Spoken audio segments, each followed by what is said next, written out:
Okay guys, I may have messed up in putting my diesel heater outside. Let me explain. Okay, so in the previous video, I took this diesel heater, which was here inside my workshop, and I moved it outside my workshop. I built a lovely enclosure for it. I extended all the electrics, and I showed you guys how to do that, how to extend the controls. We talked about the power supply.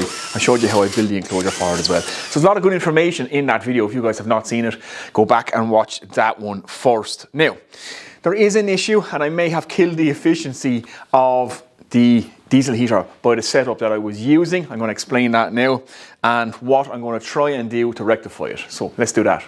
Okay, so for any of you guys who don't understand how these things work, let me explain, and then let me explain why my setup outside at the minute is not good at all, and how I've killed the efficiency of this heater. So these things are essentially heat exchangers. If I can get the cover off. As you can see, it's just a diesel tank with a diesel heater underneath.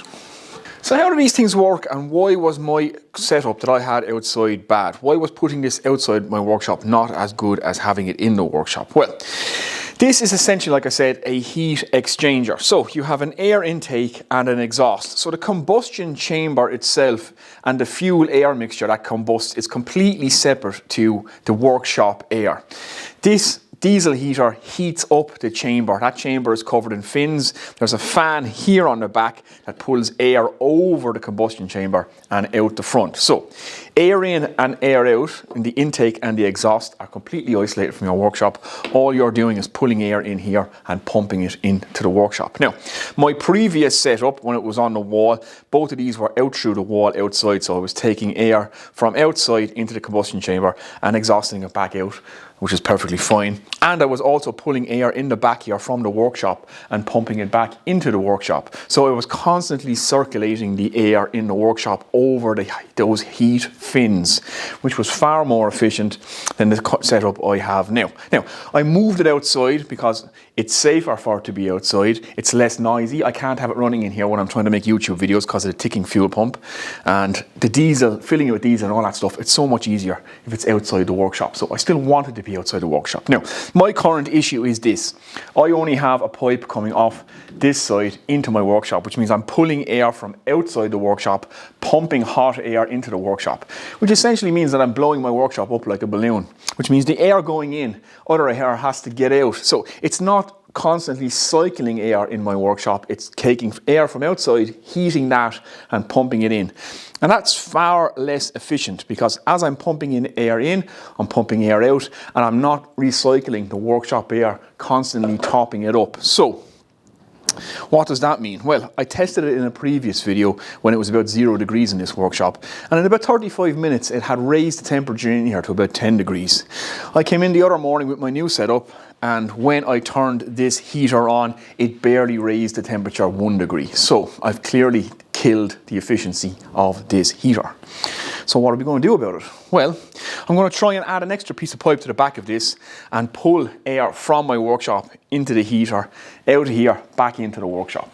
That's what we're going to try and do. Let's do it. Okay, so what are we going to be using? Well, I have some of this 100mm or 4-inch flexi duct off my machines for dust extraction that I don't need. This is good and solid, it's good and tough. Now, it's not insulated, so there will be a little bit of a loss of efficiency there, but I want to connect that onto the back of my heater and this into my workshop. Now, the heater itself is 80mm, this is 100mm, but it turns out I live 2 weeks from 80mm ducting.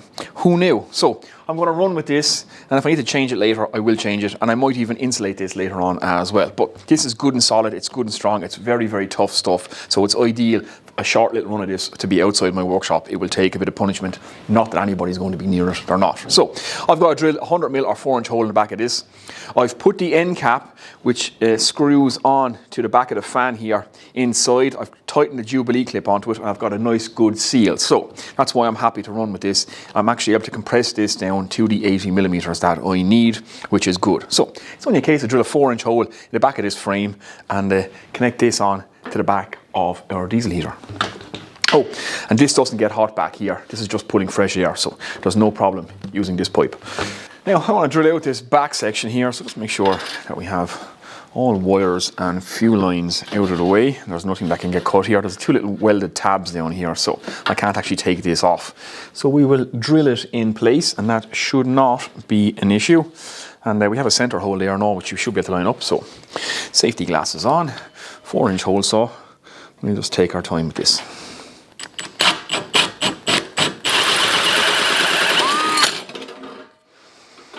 There we go, just like that.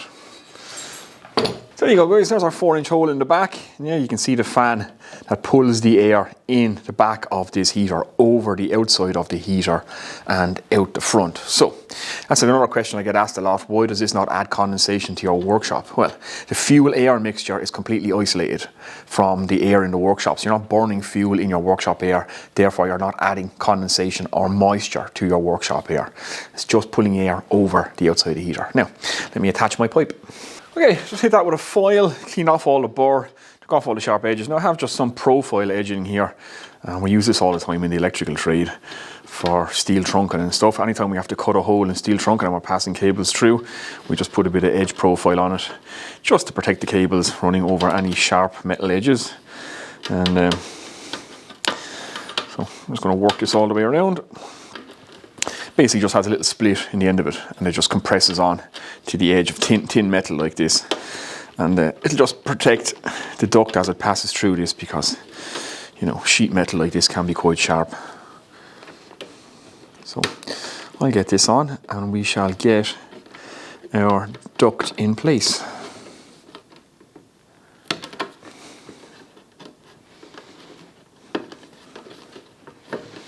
There's a little close-up of the profile edging. The camera is kind of struggling a bit with all the black parts here, so it's kind of hard to distinguish them, but you can see it there. That's what it looks like when it's in place. Okay, I have the end cap in here. The Jubilee's clip is on. It's a good tight seal, so that's not going anywhere. Now, I just got to get this in here. It's going to be a wee bit of a faff, but I have tested it out already and it does work. So let me just fidget with this for a bit till I get it in here and get it screwed on. Okay, there we go. That is screwed on and in place. Right, so the heater's all back and assembled. I have my new air intake duct attached. So I just want to get this back outside, get it all connected up and get it in place. So I will go do that. I won't bore you guys with that. You saw me how to do that in the last video. So if you want to see how to extend electrics on these things and how to do it all, watch that last video. It's all in that. I won't cover it again in this. So let me get this outside and we'll see what we need to do. Right guys, so here we are back at the outside setup once again. So I have my extended cables into the junction box there now. I have my exit pipe, my hot air pipe going into my workshop. So I've turned the heater now. I had it facing straight in, so now I've turned it so it's parallel to the workshop. So this is turning at 90 degrees into the workshop. Now a couple of thoughts here. Would you leave the air intake as far away as possible from the input into the workshop?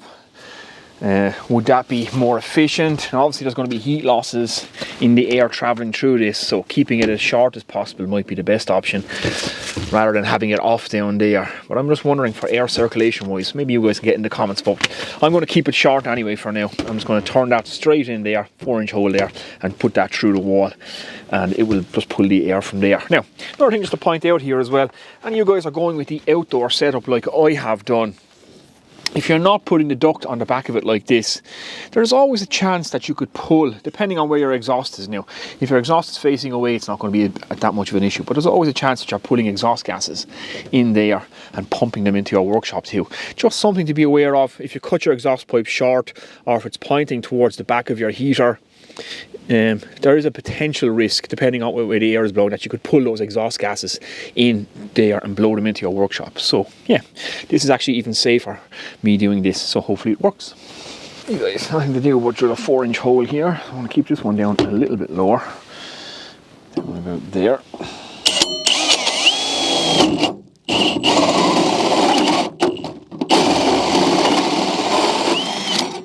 Lovely.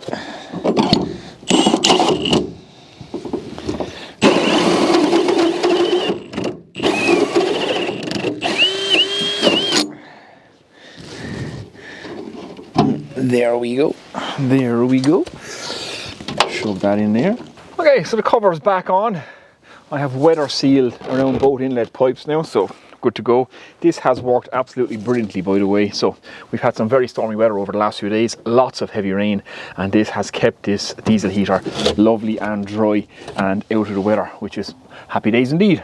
Okay guys, so here is my current setup now. So there's my new air intake into the heater. So that's pulling air out of the workshop on that side, on the white vent there. And it's pumping heat back into the workshop through the black vent just here. So hopefully this will improve the efficiency as I'm recirculating the air in the workshop and constantly heating that. And I'm also now not pumping air from outside into the workshop. Okay, let's give it a quick test. Obviously the controls remain inside. We'll turn it up full blast. And now another nice thing about having it outside is obviously space.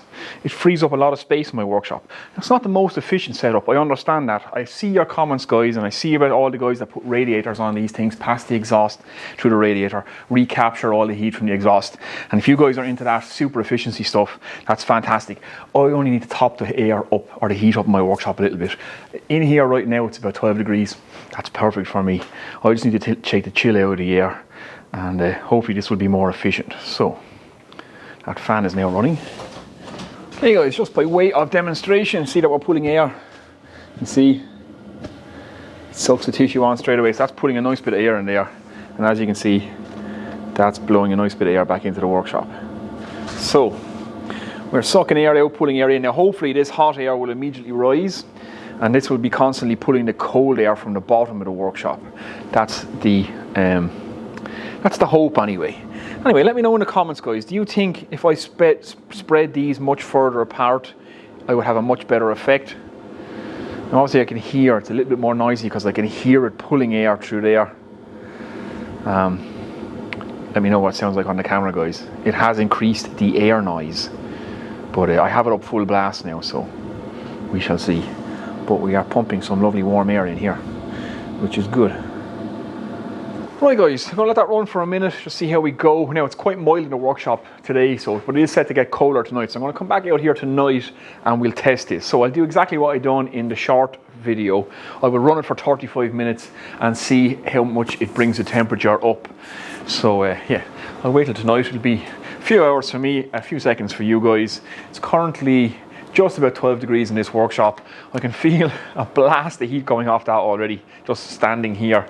So yeah, I think that's going to improve the efficiency of having that heater outside a hell of a lot. And I will lag those those ducting pipes as well. I'll get some foil insulation and I'll wrap them up, just so I save a little bit of a heat loss that's traveling through the pipes. But yeah, I think that's a much more optimal setup. Okay guys, it's a little bit later on in the evening. It's just about 6 o'clock now, so temperature has dropped. It's only dropped a few degrees. I don't think it's going to drop much more before later on tonight, but I want to make this video. So it's about 9.5 degrees this one is reading, and my Fluke is reading something similar. So it's just about 9.7 on the Fluke. So we will run this heater for half an hour. If you guys can see the watch, is that coming out on camera? Get it up there. So it is just about 8 minutes to 6. So we'll run it till just about 6:30, and we'll see how quickly it brings up the temperature in here. Because the way I previously had it set up, it made no difference whatsoever. So let's do that. Okay, there's the time, guys. As you can see, just about 7 minutes to 6 o'clock. Let's get this switched on. We'll leave it up. It's up full. And we'll leave it run for 35 minutes and see what difference it makes. Okay guys, just at the 35-minute mark, just a little bit over it. And as you can see, 13.6, 13.5 degrees. So about a 4-degree rise in temperature in that space of time. I'm really happy with that. That's absolutely excellent. That's so much better than what it was here the other day when I just had it sucking air from outside and putting into the workshop. It really struggled to raise the temperature. Now 4 degrees in what's about half an hour, 35 minutes is pretty good. Okay guys, so that is the mistake corrected now. I think that's going to be a much more efficient setup. So I'm no longer pumping air into the workshop, continuously drawing it from outside, pressurizing the workshop, and then forcing air out of the workshop. Now we're pulling air out of the workshop through the heater and back in, and so it's continually circulating now, and hopefully that will have a cumulative effect then on the air in the workshop. That's the idea anyway. But as I can see, it's already raised the temperature much quicker than the previous setup that I had, which is good. So put a bit of lagging or a bit of insulation around the ducts that are out there now, just to save that little bit of heat, so we're not losing too much heat through the duct. It's only a sharp bit of duct, so it won't be that much, but we can save a little bit there as well.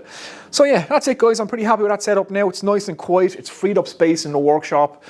Diesel is all getting filled from outside. We still have the controls and everything in the workshop, so I think we're happy days on that one. I'm pretty happy with the setup there now. So that concludes, I think, the series of videos on this diesel heater, guys. I know I've made a few, but you know, it's I've been playing around with it, toying around with it, and trying out a few ideas myself and just getting to know it. So I'm just sharing that with you guys. And so that's what my experience, and that's my setup now. I think I'm going to leave it just like that. So as always, guys, if you like the video, give it a thumbs up. If you're new here, think about subscribing. Comments, questions below, I read them all. So I read all your comments about my setup out there, and it was, again, some of you guys had some great ideas as well with these heaters. So I read everything, and I really appreciate the comments, guys. And massive thanks to all the channel members who've recently joined. That was going to really help me out, guys, and really help me to get some videos onto this channel going forward. So yeah, enough talk. I'm going to get out of here now, guys. Take it easy.